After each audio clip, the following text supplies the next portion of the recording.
Perkenalkan, nama saya Hendra Kurniawan, NIM 123490031 dari Prodi Rekayasa Instrumentasi dan Otomasi. Di sini saya akan menjelaskan mengenai kita cara memakai sistem prediksi regresi linear. Di sini saya ingin mengambil data semacam yaitu data mahasiswa rekayasa instrumentasi dan otomasi. Di sini saya sudah membuat atau sudah mempunyai codingan dari data mahasiswa rekayasa instrumentasi dan otomasi. Di sini saya codingannya sudah ada. Mungkin di sini saya akan menjelaskan mengenai bagian-bagian codingan ini berfungsi sebagai apa. Yang pertama saya akan menjelaskan mengenai import library. Nah, untuk di import library ini kita masuk yang pertama itu import pandas. Itu kita akan lebih kayak mengelola data dalam bentuk tabel atau lebih disebut itu data frame. Nah, yang kemudian itu kita import NumPy, kita itu lebih ke perhitungan numerik. Dan yang ketiga itu yaitu kita ke codingan yaitu matplot.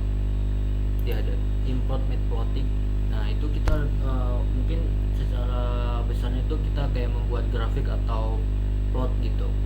Dan yang terakhir itu tentang sklearn. Itu kita secara besar itu untuk membuat model regresinya, membagi data dan menghitung performa model.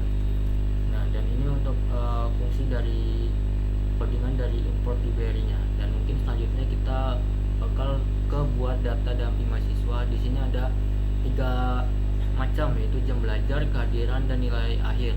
Nah, dan untuk jam belajar ini tuh kayak lebih ke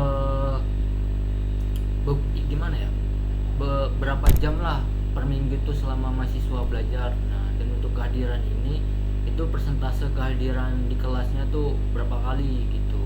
Dan untuk yang nilai akhir itu target yang ingin diprediksi oleh masing-masing mahasiswa gitu. Mungkin untuk selanjutnya kita masuk ke visualisasi data. Nah, di sini kita masuk mungkin untuk visualisasi data. Kita kayak secara garis besar tuh kayak membuat scatter plot lah untuk melihat hubungan jam belajar dan kehadiran terhadap nilai akhirnya itu gimana gitu. Biasanya itu kalau semakin banyak belajar dan semakin tinggi kehadirannya, untuk nilai itu buat masing-masing mahasiswa tuh jadi lebih bagus gitu. Kita selanjutnya itu menentukan variabel. Di sini kita akan menentukan variabel. Ya, ini dari pisahkan variabel input x dan input y. Nah, di sini ada yaitu di sini ada seperti variabel x dan y. Nah, untuk x dan y ini untuk kegunaannya atau fungsinya itu beda-beda. Untuk fungsi x ini mungkin lebih kayak semacam input, itu faktor yang mempengaruhi jam belajar dan kehadiran. Dan untuk variabel y itu yang dimaksud di sini untuk outputnya itu lebih ke kayak nilai akhir mahasiswanya begitu. Jadi lanjut saja kita ke spill data, yaitu di training dan testing. Di sini ada x training, x train, y test, train test, split x, y x, y, test size sama dengan 0,2. Nah, di sini itu lebih kayak berfungsi, yaitu kayak semacam 80% data itu dipakai untuk pelatihan model gitu. Yang dimaksud ini training. Nah, ini. Nah, dan untuk 20% itu mungkin data itu dipakai untuk uji model testingnya gitu. Lanjut yaitu kita ke bagian buat model regresi linearnya. Di sini kita ada 2 model.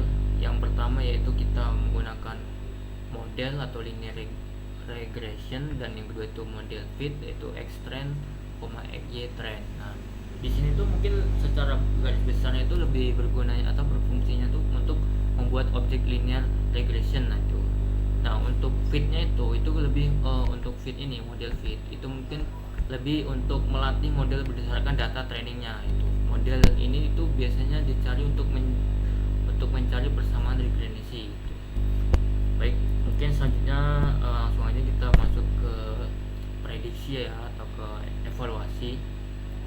Di sini bisa dilihat tuh untuk prediksi itu Y-pred sama dengan model prediksi X. Nah, untuk evaluasi di sini ada 4 macam, yaitu koefisien, intercept, R2 score, dan MSE. Nah, di sini saya akan menjelaskan mengenai untuk yang pertama mungkin dari koefisien. Di sini untuk koefisien itu lebih menunjukkan pengaruh jam belajar dan kehadiran terhadap nilai akhir. Nah, untuk intercept itu mungkin bisa kayak nilai awal lah ketika waktu kita menginput nilai gitu.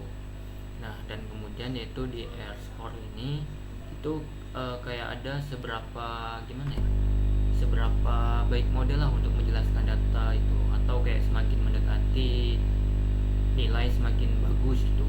Contohnya kayak semakin mendekati 1 semakin bagus begitu. Nah, dan yang terakhir yaitu MSC. Di sini ini kayak lebih mendeteksi kayak error rata-rata prediksinya gitu, kayak semakin kecil berarti semakin bagus gitu. Mungkin di sini saya akan menjelaskan yaitu mengenai prediksi baru. Ya kayak di jam belajar baru itu ada 8, jam kehadiran baru itu ada 8. Nah, jadi di sini lebih kayak jika seseorang kayak mahasiswa itu belajar 8 jam per minggu atau dengan kehadiran 80%, model akan memprediksi dengan nilai akhirnya gitu. Mungkin untuk intinya dari codingan Python buat Google Colab ini itu kayak lebih kayak yang pertama itu kita bakal melihat pengaruh nih dari faktor-faktor atau jam belajar, kehadiran itu dan lain-lainnya sebagainya. Nah, yang kemudian tuh kita di sini juga akan melatih lah buat model regenerasi sederhana gitu. Jadi kita lebih tahu, lebih ngerti cara kita mendata ya, mungkin untuk mendata data-data mahasiswa atau mendata nilai itu kita lebih mudah atau sederhana gitu. Dan mungkin yang terakhirnya tuh untuk dari Google Colab ini mungkin intinya tuh untuk memprediksi nilai akhir mahasiswa berdasarkan input yang baru gitu. Jadi begitu. Mungkin sekian yang dapat saya sampaikan. Apabila ada salah kata yang saya ucapkan, saya minta maaf. Saya akhiri. Wassalamualaikum warahmatullahi wabarakatuh.